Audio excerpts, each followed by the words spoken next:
آپ کو پتا ہے مسلمان کو دھوکہ دے کر پیسے کمانا یہ کتنا برا عمل ہے، اور نبی پاک اس کو کتنا ناپسند فرماتے ہیں۔ ایک بار اللہ کے حبیب علیہ الصلوۃ والسلام غلے کی ایک ٹھیلے پر دکان پر سمجھ لے گئے اناج، ٹھیک ہے نا، تو آقا علیہ الصلوۃ والسلام نے دیکھا کہ اناج یا غلہ بڑا زبردست تھا، تو نبی پاک نے اس میں اپنا مبارک ہاتھ ڈالا تو وہ نیچے سے گیلا تھا، تو نبی پاک نے فرمایا یہ کیا ہے؟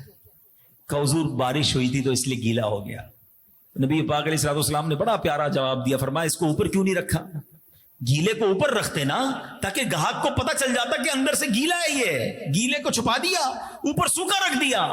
اور پھر نبی پاک نے بڑا ہی یوں سمجھے جملہ عبرتناک جملہ فرما دیا، حدیث کے الفاظ ہیں من غش فلیس منی، جو دھوکہ دے وہ ہم میں سے نہیں۔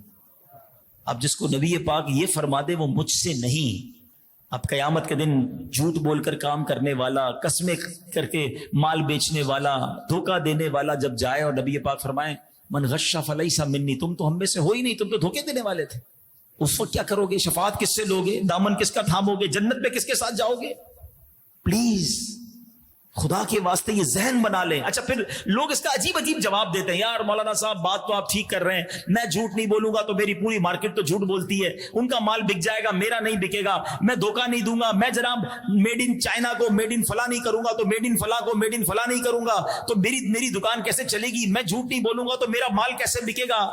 ہماری تو پوری مارکیٹ ایسا کرتی ہے۔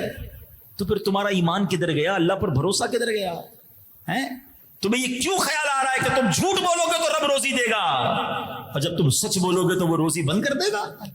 وہ تمہیں غیب کے خزانوں سے دے گا، وہ تمہیں اور عطا کرے گا۔ آپ اپنی مارکیٹ کا سروے کر لو، جھوٹ بولنے والوں کا کتنا مال بکتا ہے اور سچ بولنے والے کا کتنا مال بکتا ہے۔ لوگ مہنگا بیچتے ہیں لیکن یہ لوگ ان کے پاس جا کر خریدتے کہ یار یہ مہنگا دیتا ہے لیکن ایک نمبر مال دیتا ہے، یہ جھوٹ نہیں بولتا، یہ ملاوٹ نہیں کرتا، یہ دھوکہ نہیں دیتا۔ ارے تم اللہ پر بھروسہ کرو نا۔ ہم یہ کیوں ہمت ہار جاتے ہیں کہ نہیں جناب دو نمبری سے ہی پیسے کمائے جا سکتے ہیں؟ ایک بات آج یاد کر لیں میرے پیارے اسلامی بھائی، جو میرے اور آپ کے نصیب میں ہے نا وہ کوئی چھین نہیں سکتا، اور جو میرے اور آپ کے نصیب میں نہیں ہے وہ مجھے کوئی دے نہیں سکتا۔ میں کتنی کوشش کر لوں، اگر نصیب میں نہیں تو نہیں ملے گا، اور اگر میرے نصیب میں تو میرے گھر آ کر بھی مجھے ملے گا۔ ہم بس دوڑ میں لگ گئے، پیچھے لگ گئے، یار اس کی دکان چمک گئی میری کیوں نہیں چمک رہی؟ ارے اللہ دے رہا ہے اسے، تم کیوں اس کی ریس کر رہے ہو؟ حلال کی کوشش کرو، اللہ تمہیں زیادہ عطا فرمائے گا۔ اس کو اس مثال سے سمجھیے کہ ایک ٹنکی ہے، اس میں ایک نل لگا ہوا ہے، آپ کو پانی مل رہا ہے، آپ چاہتے ہیں مجھے زیادہ چاہیے، آپ اس ٹنکی میں 2 نل لگا لیں گے، اس ٹنکی میں 3 نل لگا لیں گے، تو ہوگا کیا؟ آخر میں ٹنکی جلدی خالی ہو جائے گی۔ ہاں بعض اوقات پیسے تو جلدی آ جاتے ہیں پھر ختم بھی جلدی ہو جاتے ہیں، جتنا لکھا ہے نا وہ مل کر رہے گا، کدھر نہیں جا رہا، تمہاری ٹینکی بھری ہوئی ہے مگر ہمیں جلدی ہے۔